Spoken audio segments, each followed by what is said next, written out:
Early life and struggles. Pablo Picasso was born in Malaga, Spain, on October 25, 1881, to a family where art was more than a passion, it was a legacy. His father, José Ruiz Blasco, was a painter and art teacher, instilling an early love of drawing in his son.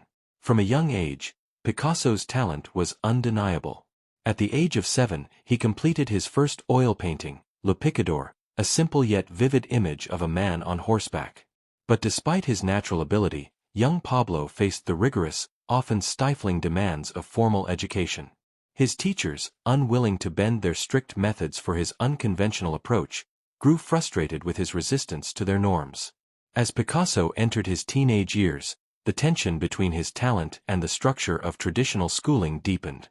He enrolled at the Royal Academy of San Fernando in Madrid, but the rigidity of the system soon suffocated his creative instincts. His peers were focused on the exact replication of classical forms, while Picasso's mind buzzed with unrefined, raw ideas that were anything but conventional. He found solace only in his sketchbooks, filling pages with his vivid imagination, drawing portraits and scenes that reflected a world beyond the Academy's limitations. But his family, though supportive, struggled financially. In these early years, Picasso's work began to mirror his sense of uncertainty and isolation. His father, realizing the depths of his son's potential, often pushed him to push harder, to carve out a space for himself within the rigid structure of the art world. Picasso, however, was no longer interested in what they expected of him. His youthful defiance turned inward as he battled not only the constraints of formal education but also the growing weight of personal expectations. In the midst of these struggles, Picasso's family moved to Barcelona, where he found new freedom. There, he was exposed to a more progressive, vibrant art scene.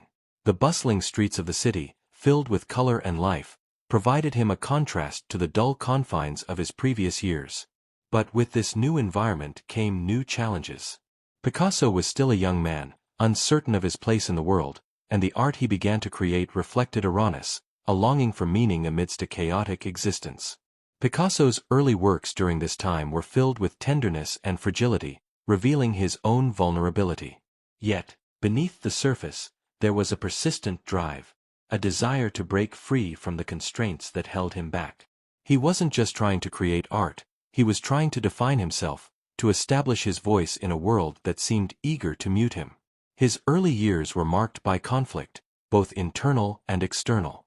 Picasso's journey had just begun, but the struggles he faced, those of youth, of rebellion, and of survival, had already begun to shape the artist he would become. This internal battle would later fuel the boldness of his work, pushing him to challenge everything he once knew. The world wasn't ready for him, but Pablo Picasso was ready to carve his own path. The Blue Period and Personal Crisis. In the autumn of 1901, Pablo Picasso's world shattered.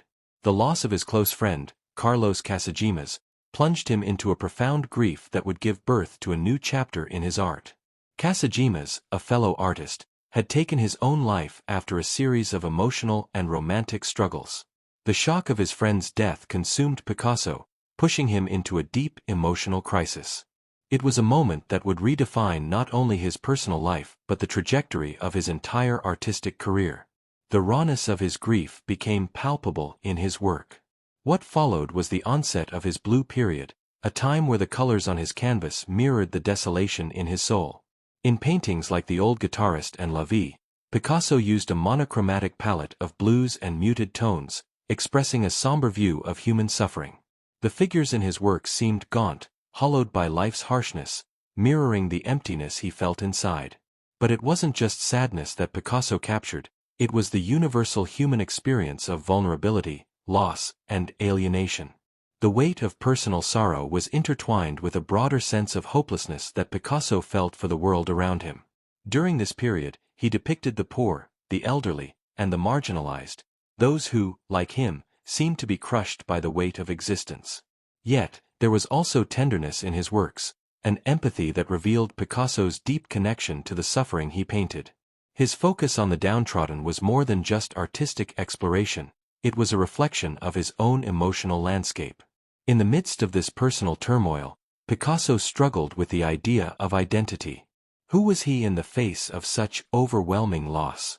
Who could he become if the world seemed so devoid of meaning? These questions plagued him, and yet, his art became his refuge.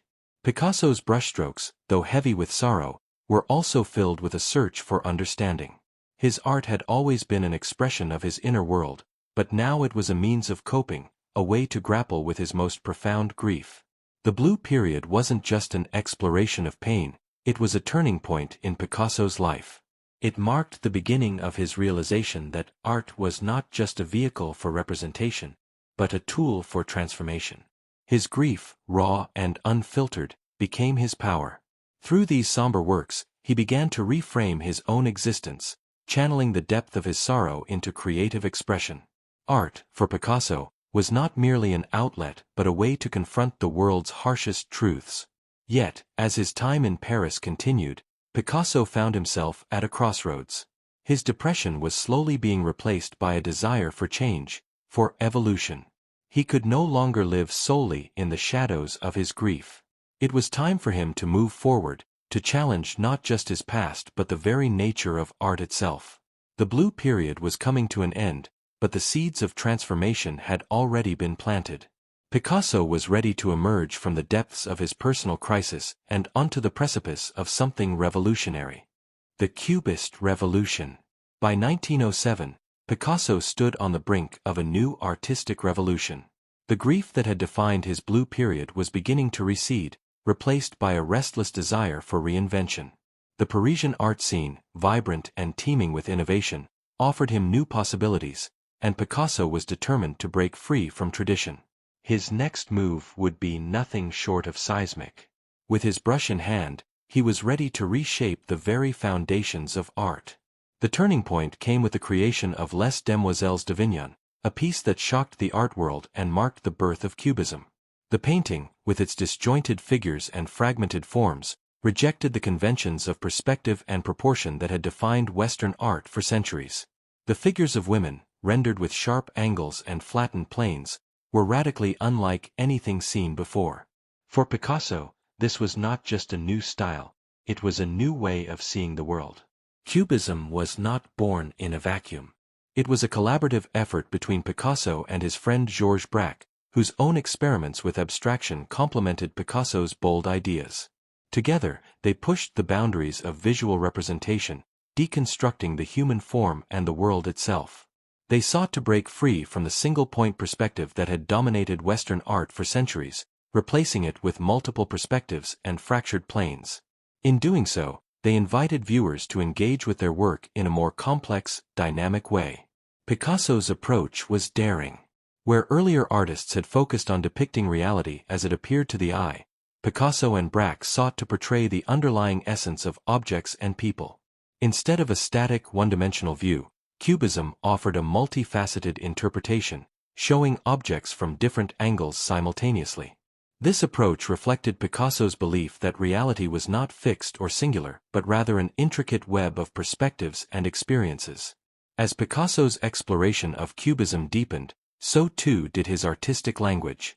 The faces and bodies in his paintings grew even more abstract, becoming angular and geometric, reflecting not just the human form but also the artist's internal reality.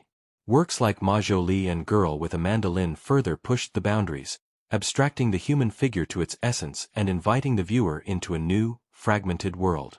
The elegance of realism was gone, replaced by a raw, intellectual exploration of form and structure. Yet, this bold new direction did not come without resistance.